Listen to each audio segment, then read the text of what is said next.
What's up bro? Gimana kabar teman-temanku semua? Semoga kalian selalu diberi kesehatan dan apa yang kalian cita-citakan akan segera tercapai.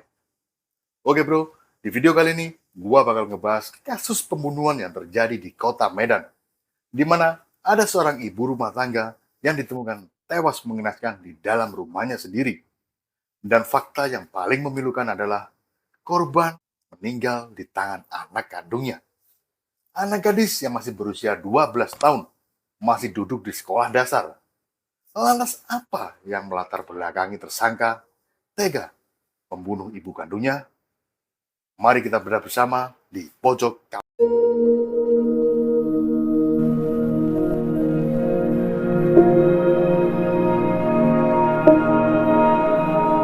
Jalan Dwi Kora, Kelurahan Tanjung Rejo, Kecamatan Medan Sunggal, Kota Medan, Sumatera Utara digegerkan dengan aksi pembunuhan sadis yang menimpa seorang ibu rumah tangga pada Rabu 10 Desember pagi.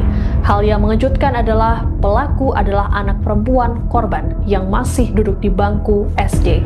Adapun jenazah korban bernama Faiza Soraya tersebut ditemukan bersimbah darah di kamar tidurnya. Kasus tragis ini terjadi di Jalan Dwi Kora, Kelurahan Tanjung Rejo, Kecamatan Medan Sunggal, Medan, Sumatera Utara. Peristiwa ini terjadi pada hari Rabu, 10 Desember 2025, sekitar pukul 05.00 WIB, di saat sebagian besar warga masih terlelap di dalam tidurnya. Korban diketahui bernama Faiza Soraya, berusia 42 tahun, seorang ibu rumah tangga. Ia ditemukan tewas di atas tempat tidurnya dengan kondisi yang sangat mengenaskan. Pihak kepolisian mengamankan seorang anak perempuan berinisial AL berusia 12 tahun yang diduga kuat terlibat dalam pembunuhan tersebut. Kasat Reskrim Polrestabes Medan AKBP Bayu Putro Wijayanto membenarkan bahwa terduga pelaku telah diamankan dan sedang menjalani pemeriksaan intensif dengan pendampingan khusus. Karena terduga pelaku masih di bawah umur, proses pemeriksaan dilakukan sangat hati-hati. Pendampingan oleh seorang psikolog dan keluarga turut dilibatkan. AKBP Bayu menegaskan bahwa kondisi mental dan trauma anak menjadi fokus utama para penyidik.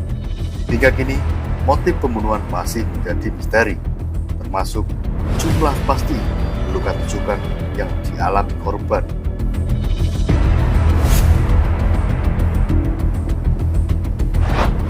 Kejadian ini pertama kali diketahui oleh anak pertama korban. Pagi itu, sekitar pukul 05.00 WIB, ia menemukan sang ibu sudah tergeletak tak bernyawa di atas kasur. Anak tersebut langsung berteriak meminta pertolongan. Suami korban yang tidur di lantai atas segera turun. Melihat kondisi istrinya yang bersimbah darah, ia langsung menghubungi pihak rumah sakit Columbia. Namun, saat dokter tiba dan melakukan pemeriksaan, nyawa korban sudah tidak tertolong. Korban ditemukan dengan beberapa luka tusukan di sekujur tubuh dan darah yang berceceran di lantai kamar. Setelah mengetahui bahwa sang istri sudah tidak bisa ditolong, suami korban kemudian melapor ke Polsek Medan Sunggal. Tak berselang lama, tim Inafis Polrestabes Medan tiba di lokasi. Garis polisi pun dipasang. Olah TKP segera dilakukan secara menyeluruh. Jenazah korban kemudian dibawa ke RS Bayangkara Medan guna dilakukan proses autopsi untuk memastikan penyebab pasti kematian. Dalam penyelidikan awal, polisi menduga anak kedua korban terlibat langsung dalam peristiwa ini.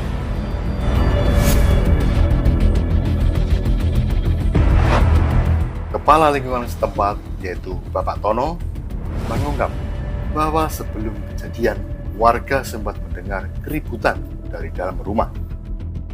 Dan berdasarkan keterangan sementara keluarga, AL diduga kesal karena sang ibu sering memarahi sang kakak.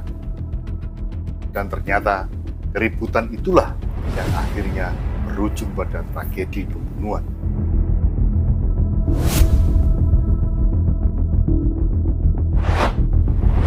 Seorang kriminolog, Dr. Redianto Sidi, menyebut bahwa kasus ini sangat jarang terjadi. Namun, bukan mustahil terjadi.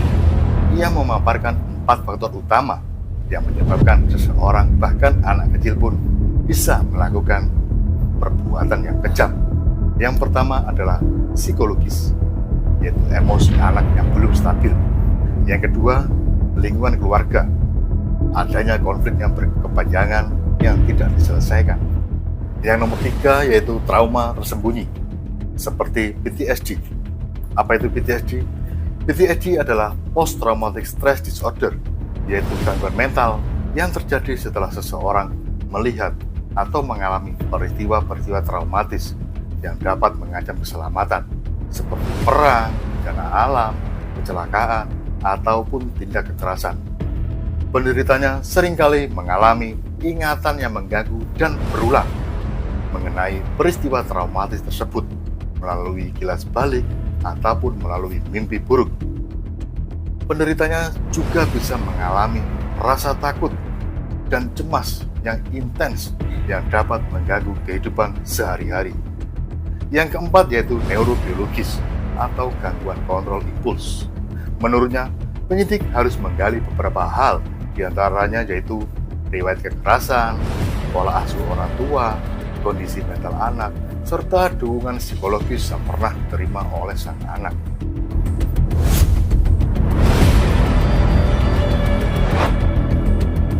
Dikutip dari sumber kesehatan, anak yang melakukan tindakan ekstrim bukan sekedar anak yang nakal ataupun jahat. Faktor pemicunya bisa berupa kekerasan dalam rumah tangga, gangguan mental, pola asuh otoriter sang orang tua, minimnya kasih sayang, serta tekanan lingkungan dan ekonomi. Ini adalah akumulasi masalah yang gagal ditangani sejak awal.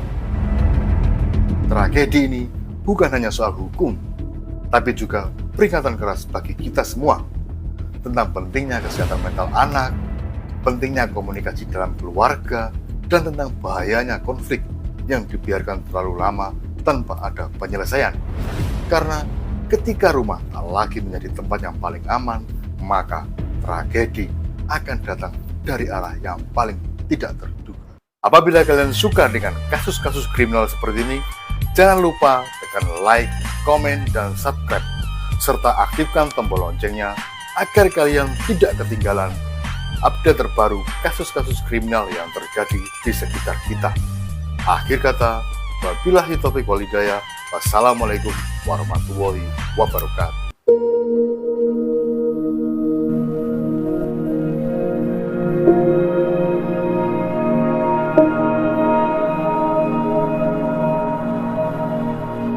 Thank you.